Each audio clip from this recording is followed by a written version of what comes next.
Good afternoon, everyone.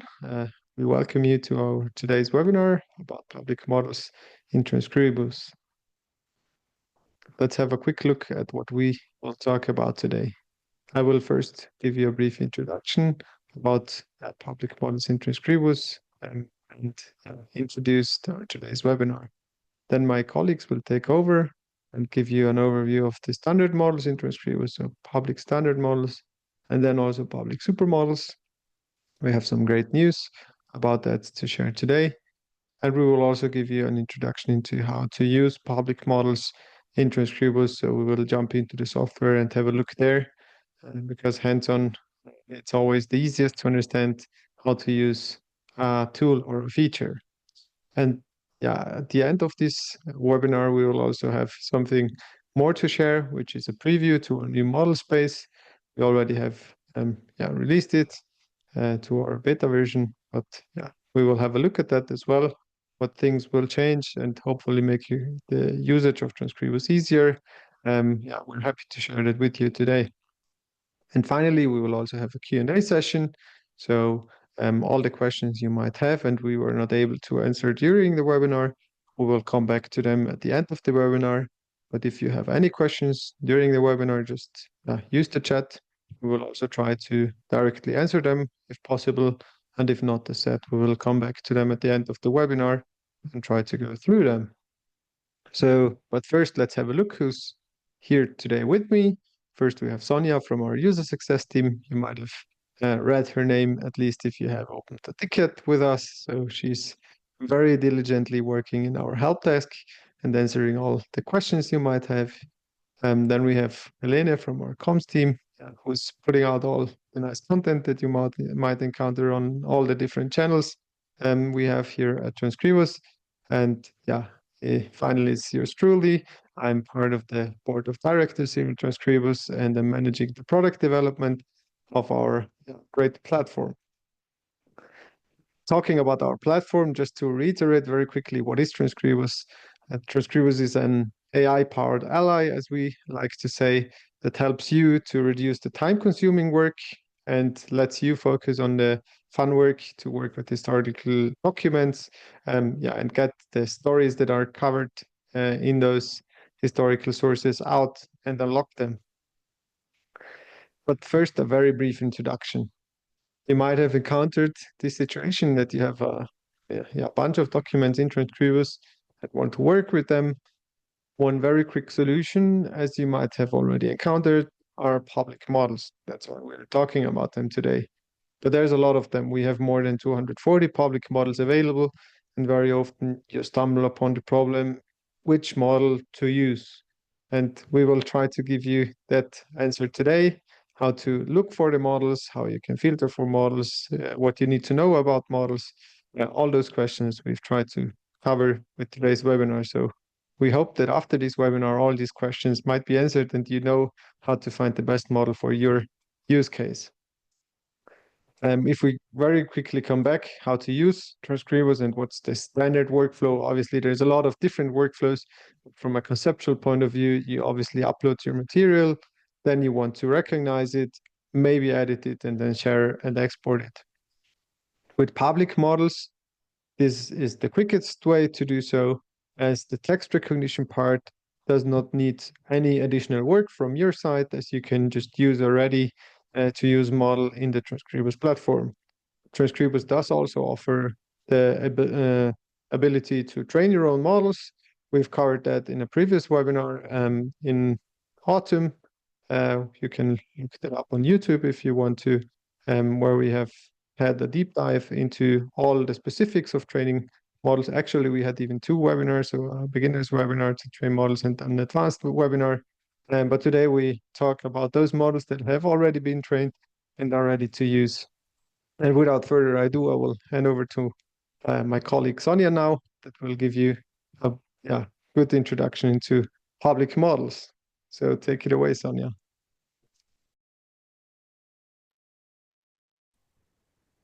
Thank you, Flo.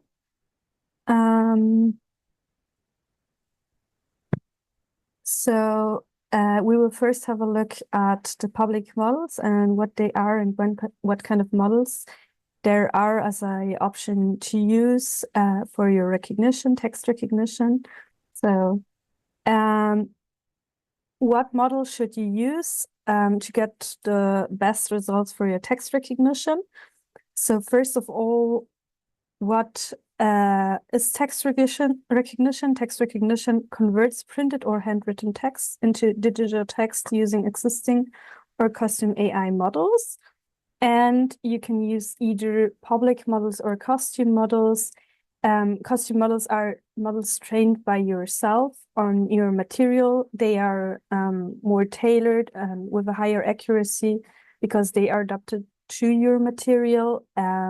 But you can always also use public models and a first text recognition step with public models before still doing a custom model on your material, because it's just easier to use the public models. It's faster because you have a pre-trained model that you can use right away. They are quite large and robust and then can be used on a large range of material, for example, handwritten and printed text. And this is why we will have a look at them now. There are two types of models in our public models at the moment.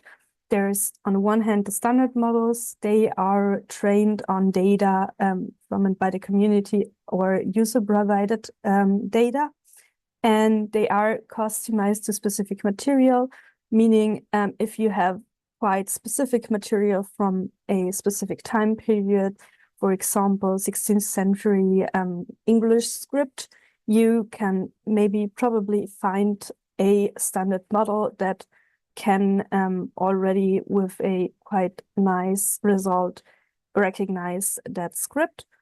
On the other hand, we also have the supermodels. They have a higher accuracy for a broader range of material because they are meta models that are trained on multiple scripts and languages.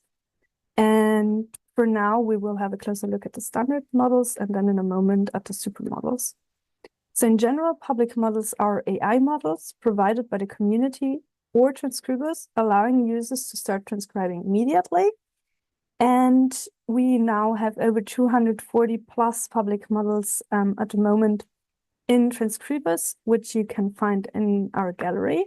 Now let's have a look at that gallery. So as you can see here, normally it's, as you've seen before on the left side, my screen is a bit smaller right now, so it's up here. You can have the text recognition models and then the public models.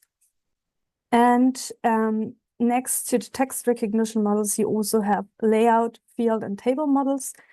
If you use a text recognition model, it will automatically also recognize layout and regions.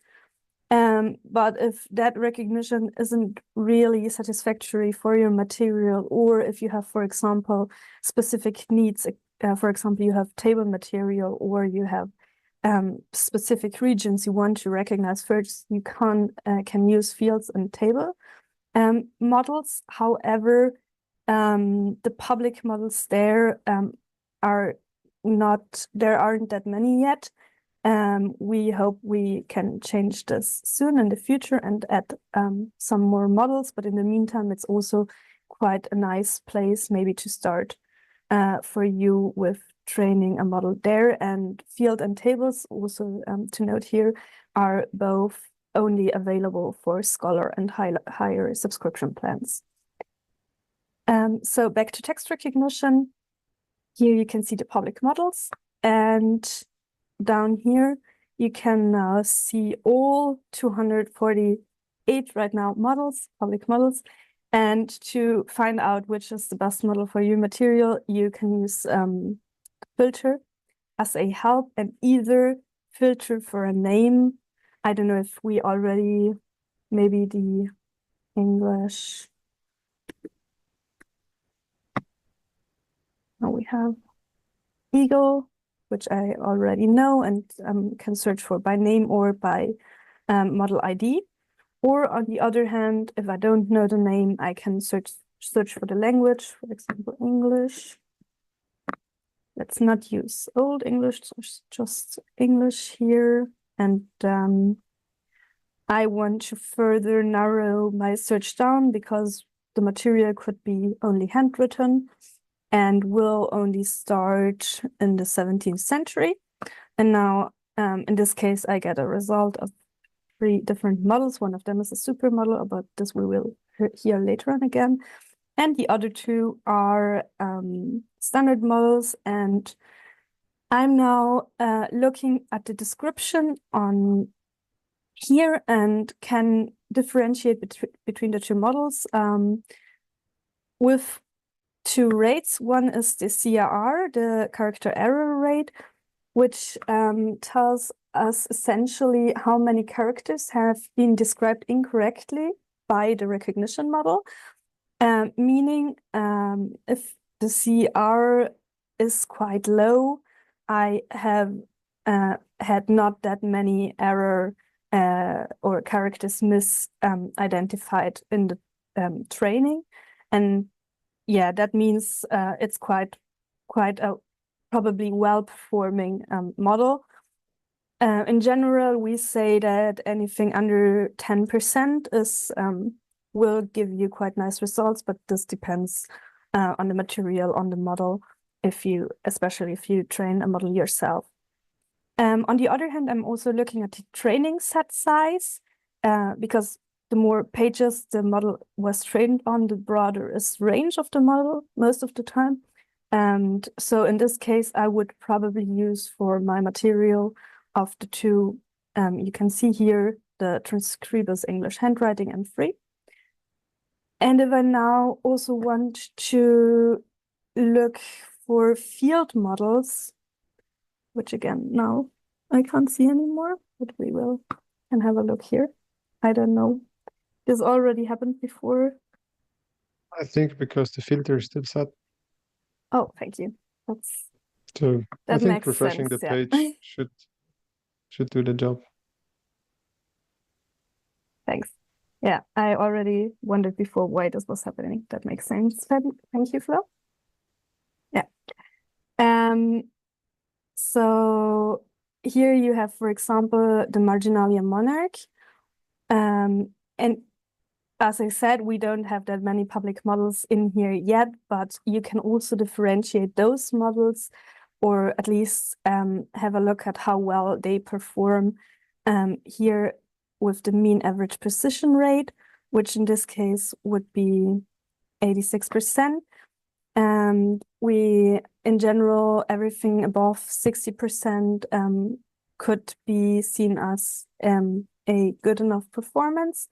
And the MAP is essentially recognizes how or considers whether there were regions detected or not detected, and how well their size and shape match were detected from the validation data you have selected. So it's about the regions of your validation data and how well this matches with the regions then made in the training, so to say. Maybe if I may very briefly add. Please. So it's a quite complicated metric. So even internally, we often need to remind ourselves what's actually in that mean average precision. So very often the easiest answer is try out the model in your material and see if it works. Because actually, as Sonia said, it measures if there is in the training set a region, was that region detected or not? Plus, how well was that region detected is measured by how many pixels of that very exact region are actually detected. Meaning that if the corners are missed a little bit, you very quickly lose 20% accuracy, which are actually not even harming your model because the actual content that you want to have recognized is recognized. So yeah, it's quite a complex measure. It's the best measure to evaluate field models at the moment because it's a quite complex problem to measure that accuracy even. So the easiest is to try it out. Yeah, especially as for the moment, there aren't that many public field models yet, and if you have to train it yourself, you will find out the mean average precision for that model and can then try it out yourself. Now let's get back to the slides here. So that's it mostly about public models. We will later hear a bit more about another approach to how you can also maybe better find or easier find the public model, the standard public model also that's best or the best match for your material. And now I will give over to my colleague, Helena.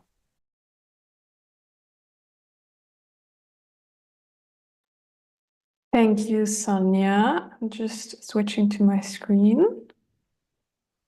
And let's have a look at the supermodels. So as Sonia already showed us before, we have this nice slide that we have two different versions of public models. We have the standard models and the supermodels. And as mentioned before as well, similar to the field and table models, the supermodels are available from Scholar and Higher Prescriptions app. So the supermodels are similar, or generally like public models are large and robust, but even larger than standard models. And what's really great about them is that they can also handle mixed material very well. So handwritten as well as printed. And they can also be trained to handle multiple languages. For example, the TextTitan 1, which is our first supermodel, can handle, I think, 6 languages. So not only mixed material, but also if you have material with multiple languages in it, this can be a very good out-of-the-box model. So why are supermodels super? Why did we call them supermodels? So while the standard model focuses only on the visual appearance, the supermodels considers the visual structure as well as the language of the text and of the language model. And the standard model only predict or process characters sequentially and predict each character individually, while the supermodels look at the entire line at once. So now we want to think about when do we want to use a supermodel. So for standard models, they are generally quite good for custom models, and they work really well with small data sets. So this allows community training and also very easily the sharing of models. But the supermodels have a very high out-of-the-box performance, even on unseen data. So standard models work well on data that they have seen, meaning data that they have seen during the training and that they have been trained on, but they don't work well on data that wasn't included in the training. Meaning if you have a standard model for German Südlerin, for example, it works well on German Südlerin, but not on other material. While the supermodel can work on unseen data as well. So if you have a German supermodel, it should also work with scripts that it hasn't seen during the training. And again, it also supports multilingual recognition and can even sometimes handle complex layouts and diverse scripts better than standard models. So supermodels are basically the ideal solution for users who need immediate and reliable performance and don't want to spend time looking for different model versions and test different standard models out. They can go directly to supermodels and basically expect a very good out-of-the-box performance. We have already 3 existing supermodels, the TextTitan, which is our first one, and then 2 language-specific supermodels. As mentioned previously, the TextTitan is a first generation of the supermodel. It's our first supermodel that we trained, and it contains German, English, Dutch, French, Finnish, and even Swedish training material. So it works well for mixed material, Altmalt, and multilingual documents. The Dutch Demeter is a bit newer, and it's specifically for manuscripts and printed material in Dutch. But we're even working on a new Dutch supermodel that is even bigger and can also handle a bit newer data a bit better. And Another language model that we already have is the Spanish Sage. It's also, again, for mixed material and works well across diverse Spanish scripts and periods. And we have, as announced, now 2 new supermodels as of today, the English Elder and the German Genius. So these are really new supermodels that we trained just now, and we're going to present them today. The English Elder is, again, a supermodel for handwritten and printed text, and it has been trained on a diverse data set, and we had a lot of community contributions for that. And it can handle documents from early manuscripts to modern prints. The German Genius is our first German supermodel, and it can also handle scripts like Kurrent, Südlerin, Fraktur, as well as modern typeface. So this is, for example, what I mentioned before, that we have now a supermodel that can handle a variation of scripts. It has also seen the scripts, but because it has seen a very diverse scripts during the training, it can handle even scripts and writings that it hasn't seen.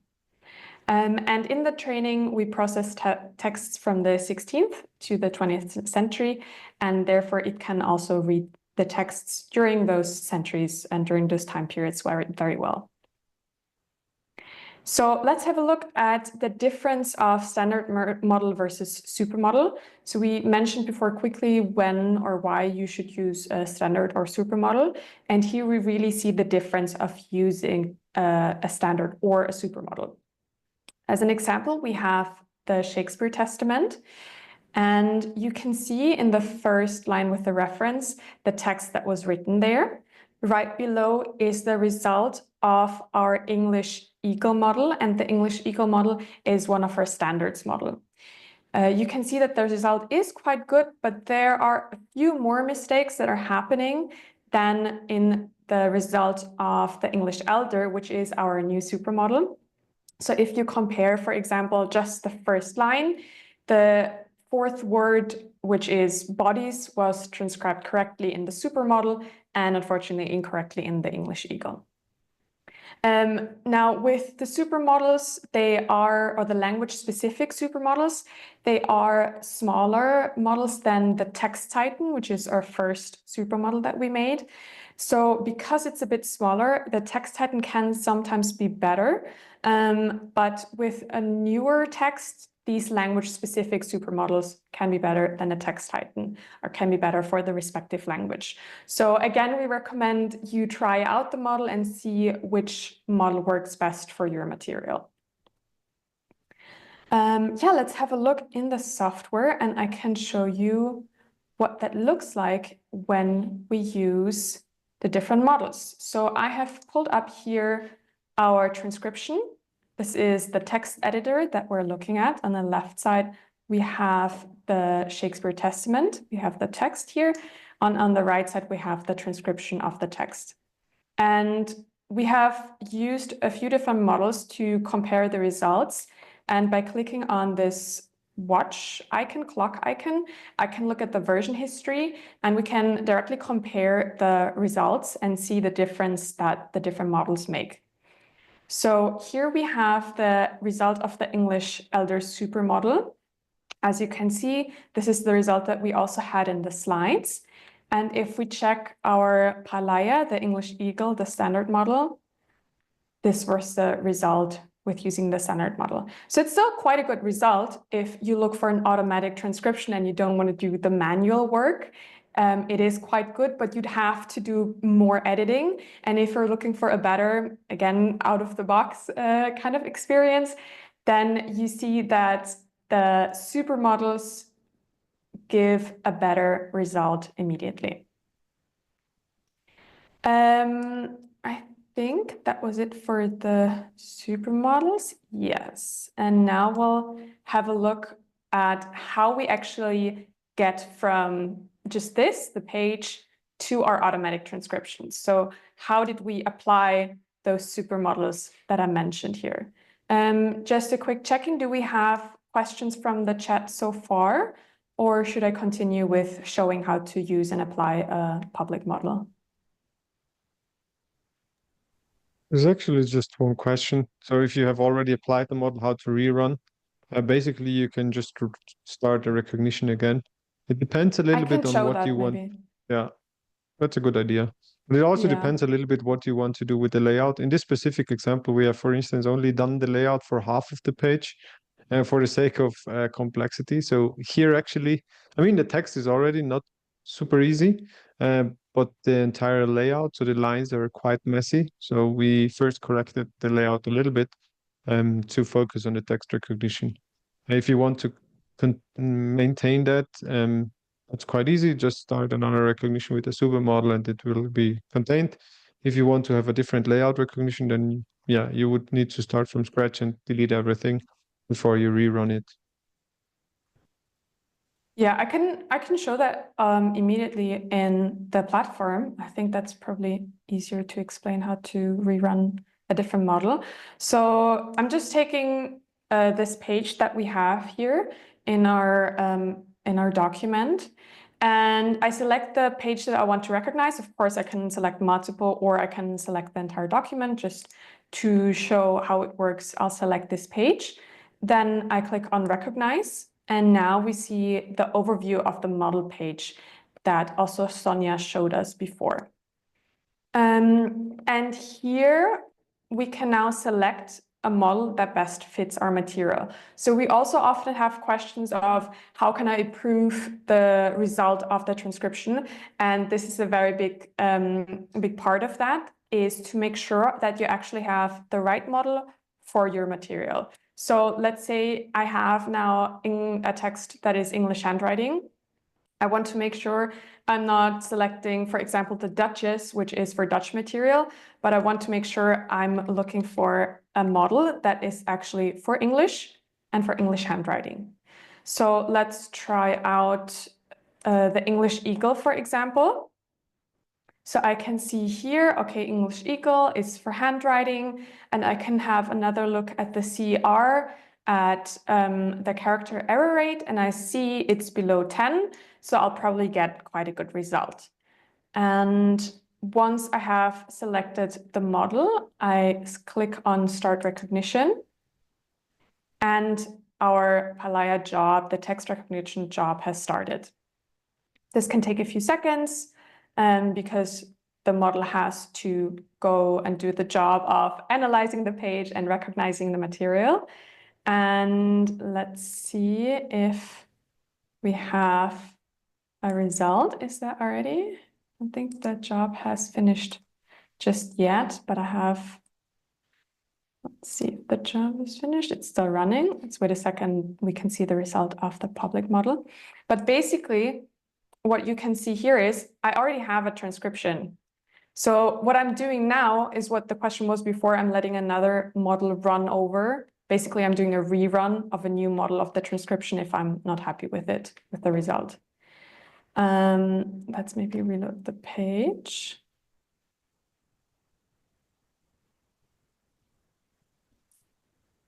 So this is what it looks like once the text recognition is finished. You have the recognized text on the right side.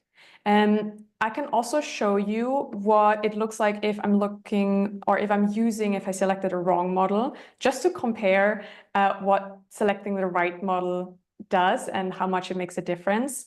I can go to the left side to this toolbar and click on recognition, and this way I can start the recognition straight from the editor. So this is also how you can just simply let or do a rerun of a different model. And maybe let's select Czech handwriting. So it's definitely not Czech language, but let's just start the recognition and see what that does to the transcript and to the result of the automatic text recognition once we use basically a wrong model. And you can see the difference it makes. So let's see, that might take a bit. Load. Okay, it's still loading. Otherwise, there we can see the result. So this is completely not what's written in the image that we are working on. And you can see that it really is a big difference if I use the right language and the right script. What can also make a difference is using additional settings. So again, let's do another text recognition. We're again looking for English. Spelling mistake. Let's again use the English Eagle. And now we'll have a look at the additional settings that we have. So Smart Search, by selecting Smart Search, you don't necessarily improve the result of the transcription, but this is for advanced searching in the automated transcription. So just to explain what options you have when starting a text recognition with a public model. So selecting Smart Search basically means that you can find words in transcriptions, even if they were recognized slightly incorrectly. So basically, it's possible to find search terms that would not be found with a regular full text search that only stores one version or one candidate of each word. And this feature is especially useful for places or person names because they're typically difficult to learn. They're not a word that exists, quotation marks normally, from the dictionary, but they are usually out of the ordinary. So if you want to search a big amount of material, a large amount of material for names or places, this can be a very useful tool, useful option to select. Another option that we have is language model. And this can actually improve the result of using the automatic text recognition. So when selecting language model, it considers not only the visual text, but also the language to improve transcription quality. So it basically compares the transcript to a dictionary of the selected language, so to English. And therefore it can get a better idea, let's say, of what words actually exist and which don't exist.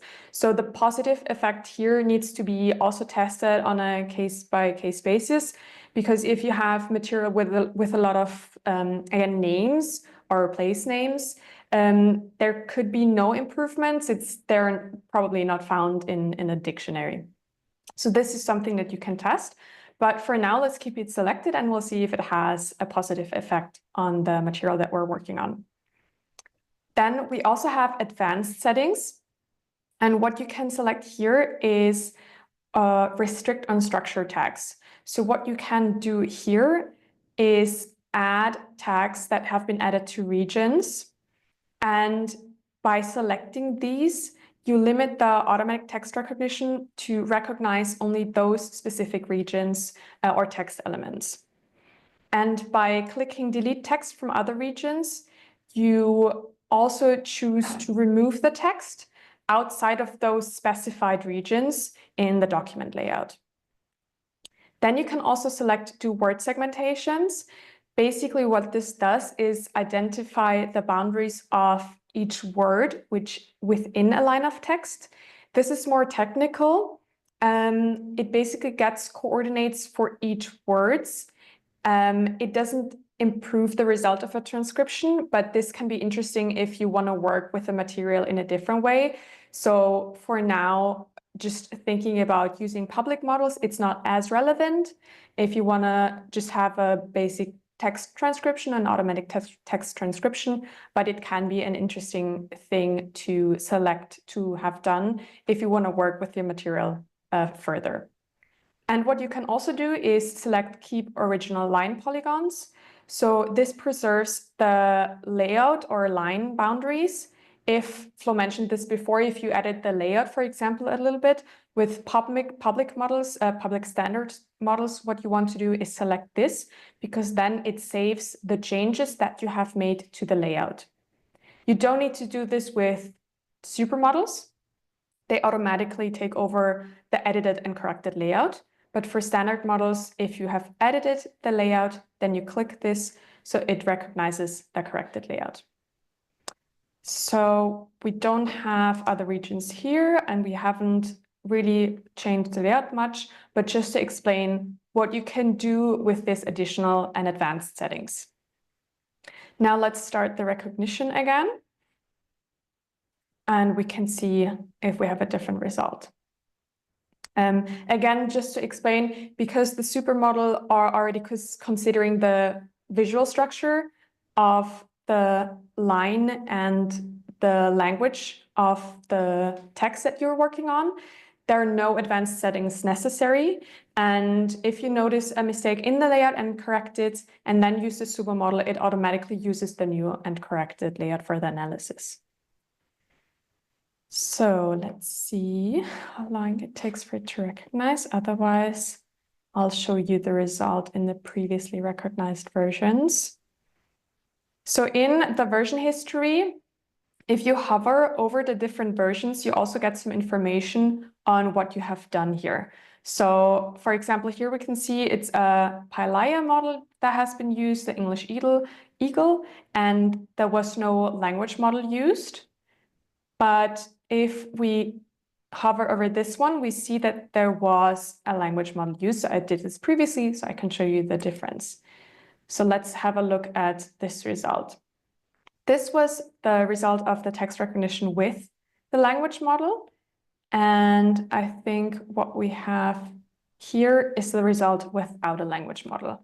So I think if we switch between those two, we can see that there are a few differences in the transcription. Let's see if we find one that really shows a difference well.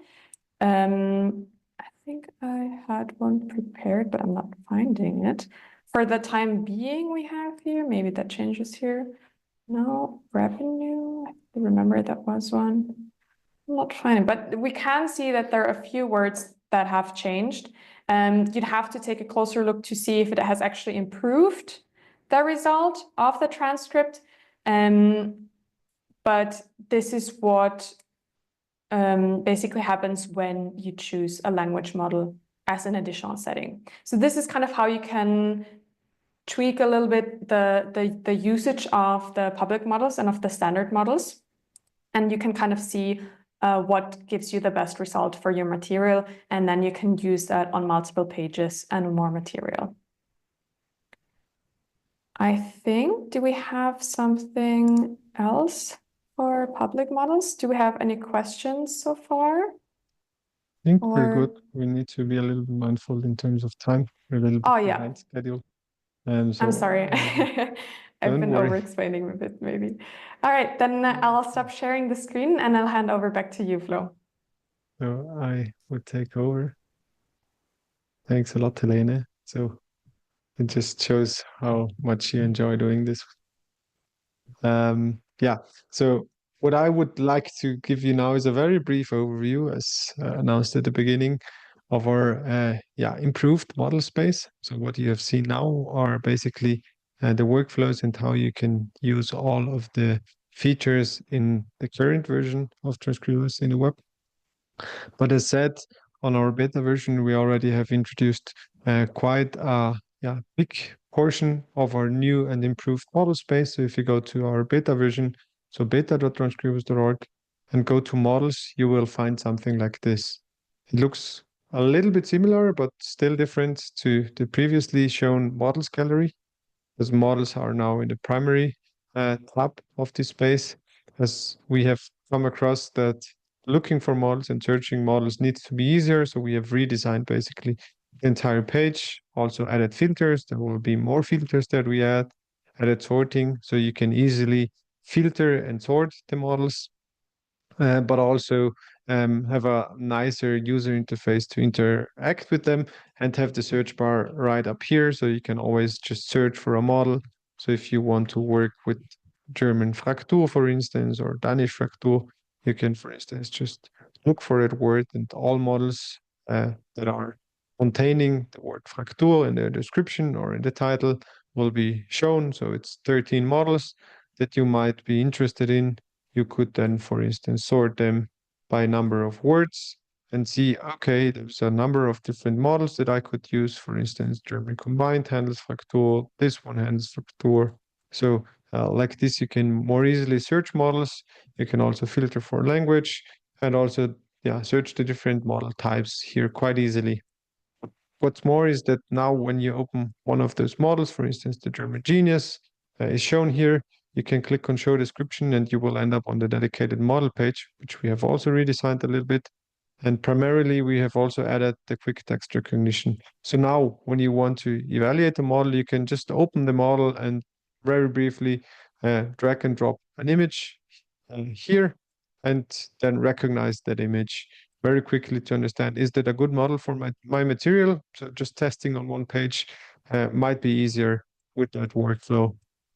And once you have done that, you can bookmark your model. So you can have favorite models, and these models might then come in quite handy. I have here bookmark or favorited 3 models. So basically 3 supermodels, but we could, for instance, also bookmark another one. Let's say this check model looks quite nice. I want to use this one as well. And now when I come back to using Transkribus, as we have seen before, for instance, now don't have check material, but let's say this Shakespeare material would be check. You can use the same workflow as before, selecting the page and then clicking on recognize. But what you will see now is a very different interface than before. And before you had that very overwhelming full page list of models, and now you can really have a boiled down and very tailored to your needs interface where you see your favorite models, but can still look for, let's say, I want to look for check, and you can filter for check and you see, hey, there's a number of check models and can directly also select the models here. But on top, you have your favorite model, for instance, you can select that favorite model and then start the recognition with that. So we have tried to redesign this and make it much more easy to work with models in Transkribus, as we have one way to start the recognition, much easier and lightweight with this slide over that lets you start the recognition. Whereas before we had that full page and very different user interface where you needed to understand all the filters and the entire list and look for all the models. But we have seen that once you have found the model you want to work with, it's usually not more than 5 or 10 models that you work with. So we have redesigned this, and those 5 models, you can favorite them and then work with those models. So if you want to use the text item, you can select the text item and go with that. Additionally, if you want to train models, we have also been working on the so-called data lab, still work in progress, but this will be a dedicated space where you can manage all of your trainings directly from a training that's not here yet, but will be introduced in the next days, directly from a training, open that specific model, because at the moment you will have a hard time opening a model directly from training. We will change that as well. So you have one dedicated space to manage all of your different model trainings. Plus, we will introduce a new feature that's called dataset, where you can have a curated way of collecting training data for models and then start training from there. Because at the moment, it's not super easy to curate data and make sure that a specific part of data with a specific version of it goes into training. And like this, you can have a very clean way of producing that data, managing it, and that will be available in the dataset in the coming weeks. So we are currently working on that and are redesigning basically this entire model space to make it much more easy for you. Additionally, if you have own models that you have trained, we have, for instance, trained Marjorie Dari. For instance, we have also made it more easy to check what material is actually in here. You have now here the training data that is shown, and if you click on it, you can immediately see, okay, this page went into the training and inspect the training data set. So basically you see here, it's just a handful or 3 handful of pages that went into this training, model training. So yeah, there's a lot of new things to come. So be prepared. We hope this little sneak peek adds to your understanding of Transkribus and makes it easier to work with Transkribus. We will certainly look out for your feedback. So if you want to try it out, head to beta and let us know what you think about this. It's still under development, but we are very happy to get feedback and improve this to make Transkribus more easily and better to use. And we're slowly but surely introducing these new improvements over the next weeks. There's more improvements to come, but you will learn about them certainly in the next weeks as well. So we have a bunch of features lined up this year. Then let's very briefly come back. We have all of this in our slides as well, if you want to look it up, and wrap up today's webinar. Yeah, as said at the beginning, we want to provide an AI-powered ally to make the time-consuming work more fun, so you can focus on the content of the historical material rather than the transcription, which might not be that fun. Who is Transkribus? We are a cooperative. So behind Transkribus, there's basically more than 200 organizations and private individuals worldwide that are basically backing Transkribus in a actually not for-profit way. So we are a cooperative that is by law a for-profit organization, but in our statutes, we basically ruled out that we have any shareholder payout. So we basically every single penny or euro or dollar we make, we reinvest into Transkribus and try to make Transkribus better to unlock history. For that, we also need to have some business model to make this possible. We have different subscription plans, so you can subscribe to these different plans to also support the development of Transkribus, but also basically contribute your fair share. If you use Transkribus more and with more advanced features, actually it will cost a little bit more. But if you use it for your private project, we still offer a free plan and we'll keep that free plan. That is something we had from the beginning and will always have, that you can use Transkribus for free. We offer 50 credits per month, so you can transcribe 50 pages per month for free every single month with standard models.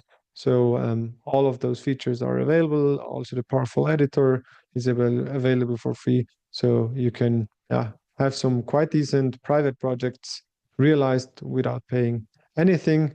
But if you are doing more professional work, then we have Scholar Plan and also team and organization plans if you work together and collaborate. Under the Scholar Plan, you can choose how many credits. So there's different tiers of credits you can have available per month. Just to answer the question in the chat. To come back, our mission here at Transkribus is to provide the best tools for use to process historical data, because we take care of the technical part and you can focus on historical documents and the fun part. We have a very extensive help center, so if you have questions, very often the quickest answer is just looking it up in the help center. So we try to keep that up to date and add all the information there that you might be looking for. Still, sometimes it happens that you don't find all the information, and then we're happy to answer your questions. As said before, just open a ticket and we will try to get back to you as soon as we can. And also with these webinars and a lot of educational videos, we will try to always provide the content to explain how to use Transkribus and how to get a good understanding of all that functionality that Transkribus provides, because it's a lot. Internally, we have a saying that nobody knows all features, which might be true, because there's really a lot that you can do with Transkribus, as it's a quite powerful tool. Now before we come to questions, so time for questions, so maybe the slides are a little bit mixed up.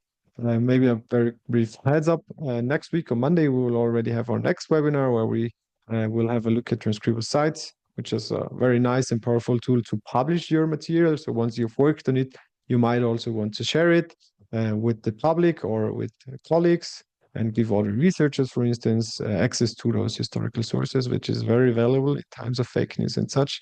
So having access to historical sources is something that we consider very important for the history of mankind, but that sounds very big. But we really think that sharing historical sources and original sources is a good thing. And for that, Transkribus Sites is a good option. Then we also have a webinar for beginners in Dutch. So if you have some Dutch colleagues that might want to start out with Transkribus, you might want to tell them. And on the 11th of February, we will have a dedicated look at baseline models. We have previously been talking a little bit about layout. Layout is a very complex topic. At the moment, we are under the impression, internally at least, that layout might be a tougher cookie. So text recognition is easy to solve as a problem, very simply speaking, than layout, because layout has more dimensions and is quite complex in its very various forms. So baseline models is also something we will talk about in about a month. And now very quickly to some questions. First, how do I find the best model for my material? That was the most frequently asked question in the questions we had beforehand for this webinar. We have tried to give you an answer. The short answer is try to look for a model and try it out. So there is probably no super easy way to find the best model. If you don't want to think about anything, use TextTitan. So that's usually the go-to easy solution for many problems, but you might still have a better model covered in all of those public models that you want to look for your specific use case. If you have a very specific and niche language that is not very common, but there might be a public model for it, that public model might perform better than the supermodels. The supermodels are more of a broad offering with a lot of data that went into them. But as you know, the more you get data into a model, the more noise you might add. So finding the best model is sometimes a little bit of work, but once you have done that, you might just go with it all the time. And what we have not announced during this webinar very actively, but we are constantly training new supermodels. So those out-of-the-box models that might provide a very good out-of-the-box performance, we're adding more. Currently in training, there's a new Dutch one, as Helene has briefly mentioned, and a French one. So that's the next two supermodels that we might expect in about a month. And then there's other more Scandinavian language models that might come up in March, I think. And towards mid of this year, we will also work on a new TextTitan, so one of the very big new models that might come in about 4 to 5 months. That's also one of the questions. What's the best model for Swedish? At the moment, we have a very big and very nice model, which is called the Swedish Lion. It's a standard model, but that was trained as a shared undertaking by the Swedish National Archive and the Stadsarkiv Stockholm. I don't recall all of them. There's quite a lot of different organizations in Sweden that participated in that shared model training. So you might want to look out for that. We're also planning to do an Italian one. So there's a question.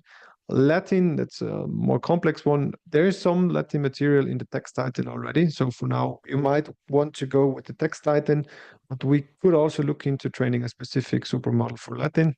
And there's already some standard models for Latin. So depending on which period exactly you're looking for and which geographic region, there's also some differences there. You might try different Latin models. There are some public models for layout. I said there's different dimensions of layout. There's lines, which are baseline models. We will have that dedicated webinar in February. There are like 15, I think, or so public models available for layout. And then there's also 4 public models for fields, which with fields, as said, layout is very complex. When the baseline models recognize the lines where the text line is, the field models or table models are recognizing where is actually the block of text and what different blocks of text are there in the image, like where's the page number, where is the heading, where is the marginalia. And since layout has a lot of different variations of those blocks, as said, page numbers, marginalia, headings, paragraphs, there's a lot of different varieties, and that's also maybe the reason why field models don't have that many public models yet, because they don't generalize that much that easily. On the other hand, they're trained very quickly. So you can train a field model with, let's say 50 pages, which are annotated quite quickly. But we will have more layout models as well. With layout models, we are basically at the level where Transkribus with text models was a couple of years ago in terms of public models. And for tables, we only have 1 or 2, I think, and they are very project specific. So there's no general table models yet. While tables are also quite complex because there sometimes are merged cells and the lines are a little bit slanted. So table models are also not super easy. yeah, how can I use the advanced settings? I think we have had a look at that. Here again, try them out, have some different iterations that you go through to find the best settings, which is also the answer to the next question. Sometimes you need to play around with advanced settings to get the last percentage points out of perfect performance. And sometimes you just need to try another model. What kind of documents will the models work with? Basically, any kind of document might work with it, depending on the model. So you really need to see what material is in it. That's maybe also something I might add to what's coming. So you've seen the new model space. We will also introduce a better way of understanding what type of material is actually in there. At the moment, we're just displaying one single preview image. We will also improve that so you have a better understanding visually. Is that material similar to the material I have at hand? Here we also try to give you a visual way of telling, yeah, that looks quite similar. And very often, if it looks quite similar, the model will also perform quite well. And the most difficult for Transkribus, as said, I would say it's not text that is very difficult, because there, in theory, you can train a text model for virtually almost every script or language. It's more the layout. So before you have a very good text recognition, you need to make sure that the lines and the regions, so where is the block of text and where is the line of text on the image, are recognized correctly. As we have explained, with text models, when you run only a text recognition, then there's a standard layout model that is running that is recognizing regions and lines. But it might be that you need to have an extra step if your layout is more complex, where you dedicate more time to recognizing those lines and the regions to correctly have them in place before you run the text recognition. So actually, the more tricky part is the layout. As of now, at least. Then we have some more questions that Helena has answered with some links, so you might just look them up. So we had a couple of webinars over the last months where we have answered those questions quite elaborately. I think that's also already almost everything we wanted to tell. Maybe there's one question.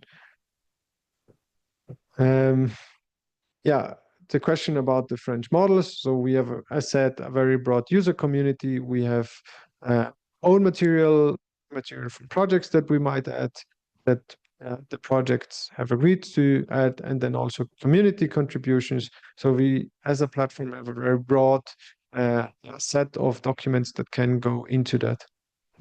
Sorry for overrunning. I'm just looking at the time. So we have overrun about 15 minutes. So thanks for everyone who's still here. For all that left, they can watch the recording, I hope. It's great to have you here. We hope that you got all your questions answered, and we really hope that you find the best model for your use case. If not, we're always here for you. Just open a ticket. But we really hope that this answered some questions and helps you to look the past, and ideally together with you. So thanks a lot, everyone. And we hope that you have a nice evening or morning, depending on where you are.